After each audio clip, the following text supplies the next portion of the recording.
Holidays-nale, adu namma GT Holidays da. GT Holidays, South India's #1 travel brand. Satyabama Institute of Science and Technology, Chennai and Sri Perumbudur. New arrival Pova 8, available at Purvika. கன்னியாகுமரியோட Congress பாராளுமன்ற உறுப்பினரான திரு விஜய் வசந்த் அவர்கள் அவருடைய express பக்கத்தில் ஒரு பதிவு ஒன்று போட்டிருக்காரு. புதுசாக பொறுப்பேற்றிருக்கக்கூடிய நாகர்கோவிலோட மாநகர ஆணையரான திருமதி ரா ஐஸ்வர்யா IAS அவர்களை சந்திச்சு வாழ்த்துக்களை சொல்லியிருந்தேன். அது மட்டும் இல்லாமல் அவங்க கிட்ட கொஞ்ச நேரம் பேசினது ரொம்பவே சந்தோஷம் அளிச்சதாகவும் சொல்லப்பட்டிருக்கு. அவங்களோட சேர்ந்து எடுத்துக்கிட்ட அந்த புகைப்படமும் அவங்களோட சேர்ந்து உட்காந்து பேசின விஷயங்கள் எல்லாத்தையுமே தன்னுடைய சோஷியல் மீடியா பேஜில் ஷேர் பண்ணி ரொம்ப ரொம்ப சந்தோஷமா இந்த பதிவை போட்டிருக்காரு. இந்த இதுவே ரெக்கக்னைஸ் பண்ணியிருக்காங்கன்னா அது வந்து நேரில் பெரிய விஷயம் தான் சொல்லுவேன். இப்போ தந்தையோட மறைவுக்கு பிறகு அந்த டைம் பேசினாங்க. ஸோ அந்த குடும்பத்துக்கு தான் நாங்கள் வந்து சில விஷயங்கள் பண்ண வேண்டியது இருக்குங்கிற மாதிரி காங்கிரஸ் சில தலைவர்கள் பேசினாங்க. ஸோ எளிமையாக நடந்துருச்சு அவங்களுக்கு இந்த சீட் வந்தது இல்லை அப்படின்னு நம்ம சொல்ல முடியாது. ஏன்னா வந்து அதாவது அப்பாவுடைய தொண்டு காங்கிரஸ் கட்சிக்கு பார்த்திங்கன்னா வந்து ஈடு கொடுக்க முடியாத ஒரு இது கட்சிக்கு மட்டும் இல்லை, மக்களுக்கும் சரி, சமுதாயத்துக்கும் சரி, அதே மாதிரி வந்து வியாபாரிகளுக்கும் சரி. ஸோ அவங்களோட ஜேர்னி வந்து ஒரு பெரிய ஜேர்னி. அவங்களுடைய கனவு ஃபுல்ஃபில் ஆனது 2019 ஒரு MP ஆகி அவங்களுடைய அந்த டேர்மை முடிக்க முடியாமல் அவங்க வந்து கொரோனாவால் பாதிக்கப்பட்டு இறந்துட்டாங்க. இதில் வந்து என்னென்னா வந்து அந்த டைமில் தான் வந்து எனக்கு வந்து அப்பாவோட கனவுகளை நிஜமாக்கணும். ஏன்னா அது வரைக்கும் இருக்கும்போது நம்ம ஒரு ஃப்ரண்ட் ரன்னராக இல்லவே இல்லை. நான் வந்து அரசியல்னாலும் அப்பா கூட நான் ஈடுபாட்டில் இருந்தேன். நான் ஃபஸ்ட்டு அப்பா மேயர் எலெக்ஷன்லேருந்து கேம்பெயின்ஸ் போயிருக்கேன். அப்போ காலேஜ் ஸ்டூடெண்ட் நான். ஸோ அந்த மாதிரி நம்ம பிஹைண்ட் இதில் அப்பா இப்படி பண்ணலாம்ப்பா அப்படி பண்ணலாம்ப்பான்னு கன்னியாகுமரி வரும்போது நாங்கள் ரொம்ப இன்வால்வாக இருந்தோம். ஃபார் எக்ஸாம்பிள் பார்த்தீங்கன்னா வந்து நோவல் டாட்டா அவர்களை பார்த்து வந்து TCS கொண்டு வரணும்னு கேட்டோம். அதே மாதிரி ஒரு ஜப்பான் நிறுவனத்தோட வந்து கடல் சீத்தத்தை எப்படி பண்ணலாம்னு பேசினோம். அப்பா வந்து முயற்சி எடுத்து ஏர்போர்ட்டே வர ஃபீஸிபிலிட்டி இல்லைன்னு சொல்லும்போது ஒரு எக்ஸ்பர்ட்ஸை கூப்பிட்டு வந்து அவங்கள டெல்லி கூப்பிட்டு போய் வாங்கி எஸ் இஸ் ஃபீஸிபிள்னு சொல்லி ஃபஸ்ட் ஃபேஸ் பண்ணி செகண்ட் ஃபேஸ் ஓகே. ஸோ இந்த மாதிரி ஒரு விஷனோட போயிட்டு இருக்கும்போது திடீர்னு மறைந்த உடனே ஐயோ அது பண்ண வேண்டிய கடமை நம்மளுடைய கடமைன்னு நான் சொல்லுவேன். ஒரு தந்தையை விட்டு பணிகளை மகனாக செய்ய வேண்டியது, அது குடும்ப ரீதியாகவும் சரி, வசந்தன் கோவாக இருந்தாலும் சரி, சமூக பணியாக இருந்தாலும் சரி, வந்து இது எனக்கு செய்ய வேண்டிய கடமைன்னு தான் எடுத்துக்கோங்க. உங்களுக்கு அந்த கடமையை அதை நம்ம பண்ணணுங்கிற ஒரு ஆசையும் கடமையும் இருக்கு. பட் கட்சிக்குள்ள அதை முழுமையாக ஒத்துக்கிட்டாங்களா? கட்சிக்குள்ள வந்து முழுமையாக ஒத்துக்கிட்டாங்கன்னா நான் வந்து மறைந்த பின்பு நான் உள்ள வரல. அதுக்கு முன்னாடி பார்த்து AICC மெம்பராக இருந்திருக்கேன், ஆர்ப்பாட்டங்களில் கலந்துருக்கிறேன், நிகழ்ச்சிகளில் கலந்துருக்கேன். ஏன்னா அப்பா ஃப்ரண்ட் ஹேண்ட் இருந்தாலும் நம்ம தெரியல.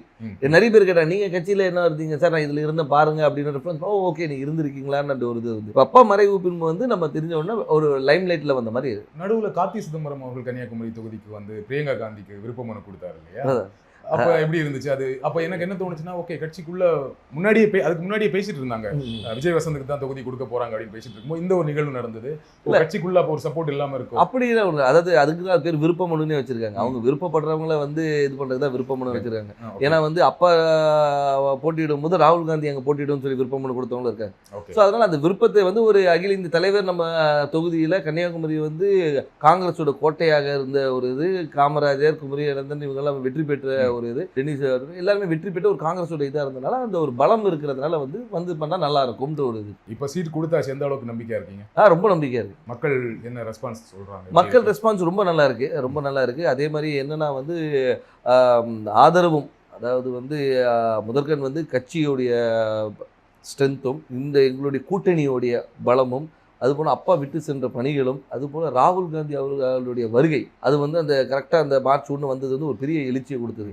எங்கள் தொண்டர்கள் மத்தியிலும் சரி, பொதுமக்கள் மத்தியிலும் ஓகே நம்ம ஊர் வந்திருக்காங்க, அவர் பண்ண, அதாவது ஒரு தலைவராக வராமல் ஒரு தொண்டனாகவும் சராசரி மனிதனாக வந்தார். இப்போ நீங்கள் வந்து எல்லா தலைவரும் வராங்க, மீட்டிங் போகிறாங்க. அப்படி இல்லாமல் ரோட்டில் ஒரு டீ கடையில் நின்று ஒரு பையனை கூப்பிட்டு பேசி அவங்ககிட்ட ரன்னிங் இன்ட்ரெஸ்ட் இல்லைன்னா ஷூஸ் இருக்கா, இல்லைன்னா ஷூஸ் வாங்கி கொடுத்து அனுப்புகிறேன். ஸோ இந்த மாதிரி ஒரு இதுக்கு பர்சனல் கனெக்ட், திடீர்னு போய்ட்டு ஸ்கூலில் போய் தண்டனை எடுக்கிறாரு, இன்ட்ராக்ட் பண்ணுற ஸ்டூடெண்ட்ஸோட. அதே மாதிரி பார்த்தா இதுக்கு முந்தின இதில் பார்த்தா நெசவாளிகளும் சரி, விவசாயிகள் இன்ட்ராக்ஷன், மீனவர், அந்த மாதிரி எல்லாரோட கனெக்ட் பண்ணும்போது வந்து நம்மளோட ஒருத்தர் அவர் அப்படின்ற ஒரு அஃபினிட்டி வருது. அது போக மட்டும் இல்லாமல் இப்போ ஆளுகின்ற பிஜேபி அரசு மீது உள்ள எதிர்ப்பும் அதிருப்தியும் கூட ஒரு பெரிய பலமாக இருக்கும். கன்னியாகுமரியில் பிஜேபிக்கு கொஞ்சம் ஸ்ட்ராங் இல்லையா? பொன்னார் அவர்கள் ரொம்ப ஸ்ட்ராங்கான கேண்டிடேட் தான் இல்லையா? அதை மறக்க முடியாது. கண்டிப்பாக அதை நம்ம மறுக்க முடியாது. நம்ம வந்து அதாவது பிஜேபி தரப்பில் திரு பொன் ராதாகிருஷ்ணன் அவர்கள் வந்து ஒரு 2 முறை MP இருந்தவர் தான், ஒரு பெரிய வேட்பாளர். ஆனாலும் எங்களுடைய கூட்டணி, அதாவது எங்கள் திமுக சார்ந்த கூட்டணி வந்து மிக பலமான கூட்டணி சொல்லலாம். அது வந்து திமுக மட்டும் இல்லாமல் எங்களை சார்ந்து இருந்த மதிமுக, அதுக்கு ஒரு விடுதலை சிறுத்தைகள், அதுக்கு ஒரு முஸ்லீம் லீக், அதுக்கப்புறம் மனிதநேய மக்கள் கட்சி, இது எல்லாமே பார்த்திங்கன்னா வந்து எங்களுடைய ஒவ்வொரு பேஸையும் கவர் பண்ணுது. அதாவது ஒரு முஸ்லீம்ஸ் கவர் பண்ணுறது, திமுகவோட ஸ்ட்ராங் ஹோல்டு, மதிமுகவோட ஸ்ட்ராங் ஹோல்டு, அந்த மாதிரி வந்து எல்லா பாக்கெட்டும் கவர் பண்ணி எங்களோட ஸ்ட்ரென்த்தை வந்து நான் இன்னும் மொபிலைஸ் பண்ணி வச்சுருக்கோம். ஸோ இப்போ பார்த்தீங்கன்னா வந்து இது வந்து எங்களோட ஷுவர் ஷாட் விக்ட்ரின்னு சொல்லணும். ஸோ உங்கள் கூட்டணியோட ரொம்ப ஸ்ட்ராங்காக இருக்குது, அந்த கூட்டணியை ஒரு பெரிய வெற்றி தேடித்தரும்னு சொல்கிறீங்க. கண்டிப்பாக. திரு வசந்தகுமார் அவர்களுக்கு கன்னியாகுமரி தொகுதி மக்கள் வாக்களித்தாங்க. ஏன் விஜய் வசந்த் அவர்களுக்கு வாக்களிக்கணும்? ஏன் உங்களுக்கு வாக்களிக்கணும்? அதான் வசந்தகுமார் அவர்களுக்கு வாக்களித்தனால விஜய் வசந்துக்கு வாக்களிக்கணும்னு நான் சொல்ல வரல. ஆனால் ஒரு காங்கிரஸ் வேட்பாளராகவும் அதே மட்டுமல்ல வசந்தகுமார் அவர்கள் வந்து இந்த மக்களுக்கும் கன்னியாகுமரி மக்களுக்கும் பல துண்டுகளை செஞ்சுருக்காங்க. அது விட்டு போன பணிகளை வந்து அவர் மகன் செய்வார் என்ற ஒரு நம்பிக்கை அவங்களுக்கு இருக்குது. அது மட்டும் இல்லாமல் வந்து நான் வந்து ஒரு வாரிசாக வந்து நேராக போயிட்டு வந்து நான் நேராக டெல்லியில் இங்கேயும் போய் வரல. அடுத்த நாளே மக்களை சந்தித்தேன், மக்களோட இருந்தேன், எல்லா நிகழ்ச்சிகளை கலந்து கொண்டு எல்லாரோட நிறை குறைகளை கேட்டுட்ருக்கோம், மக்களாக இருந்தோம். அது ஏன்னா எடுத்தவொன்னே அக்செப்ட் பண்ணிக்க மாட்டாங்க. கேட்குற கேள்விக்கு நான் சொல்கிறேன், அதை அக்செப்ட் பண்ண வைக்கிறதுக்கு நான் ஒர்க் பண்ணேன். ஸோ அதனால் வந்து அப்பாவோடைய இடத்தை வந்து மகன் வந்து நிரப்பார் என்ற நம்பிக்கையை அவங்களுக்கு கொடுத்தேன். அந்த நம்பிக்கையை வந்து எல்லார் மேலேயும் பெருசாகவே இருக்குது.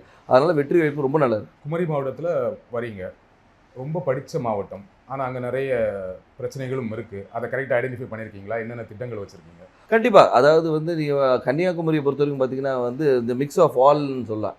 அதாவது கடல் இருக்குது, மலை இருக்குது, எல்லாமே இருக்குது. அதனால் வந்து மக்களுடைய தேவைகளும் அவங்களுடைய இதுவும் நிறைய வேறுபாடுகள் இருக்குது. ஒரு பாக்கெட்டையும் நாங்கள் அனலைஸ் பண்ணி வச்சுருக்கோம். அதாவது இந்த மக்களுக்கு இது தேவை, இவங்களுக்கு இது தேவையில்லைன்ற அளவுக்கு அனலைஸ் பண்ணி வச்சுருக்கோம். மக்களுக்கு விரோதமான எந்த ஒரு சட்டத்தையும் கொண்டு வரக்கூடாது என்ற ஒரு முடிவும், மக்களுக்கு எப்போவுமே நன்மை கொடுக்கணுன்ற ஒரு சட்டத்தை கொண்டு வரணும், அவங்கள மக்களுடைய வாழ்வாதாரத்தை உயர்த்துகிற அளவுக்கு என்ன செய்யணுமோ அந்த திட்டங்களை கொண்டு வந்து. எனக்கு தெரிஞ்ச வரைக்கும் குமரி மாவட்டத்தில் வாழ்வாதாரம் ஓரளவுக்கு நல்ல வாழ்வாதாரம் இருக்கும், எல்லாமே படித்தவங்களாக இருப்பாங்க, வேலையில் இருப்பாங்க. ஆனால் என்னென்னா அங்கே என்ன வேலை கிடைக்குன்னா, ஒன்று படித்து முடித்தா டீச்சர், பெண்களாக இருந்தால் நர்ஸு, அப்படி இல்லைன்னா இப்போ ஒரு சமீப 10 வருடங்களாக சாஃப்ட்வேர் இன்ஜினியர் நிறைய பேர் வந்து சென்னையில் வேலை பார்க்குறாங்க, ஃபாரின் போவாங்க, கப்பல் போவாங்க, இந்த மாதிரி வேலை செய்வாங்களே தவிர மாவட்டத்துக்குள்ளே வேறு என்ன வேலை வாய்ப்புனா எதுவுமே பெருசாக கிடையாது. ஃபேக்ட்ரிஸ் கிடையாது, சாஃப்ட்வேர் கம்பெனிஸ் கிடையாது. அப்போ அதற்கான திட்டங்கள் என்ன?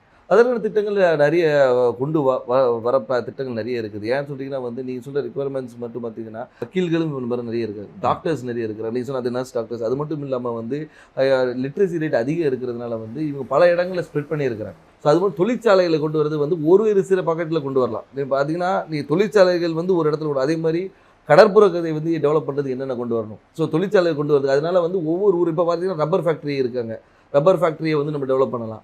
ஸோ வந்து அது மாதிரி தொழிற்சாலை நிறைய இருக்குது. அதே மாதிரி வேலைவாய்ப்பு திட்டங்களும் நிறைய கொண்டு வரலாம். நம்ம என்னென்னா நம்ம மக்கள் என்னென்னா இங்கே இருக்கிற மக்கள் எல்லாமே பாதி பேர் வெளியே தான் இருக்கிறாங்க. இப்போ இந்த கொரோனால தான் நமக்கு தெரிஞ்சு பாதி பேர் ஊரில் இருக்கும், இவ்வளோ பேர் வந்து நம்ம ஊரை சார்ந்தவங்க இந்த தமிழ்நாடு முழுக்க இருக்காங்க தெரியும்.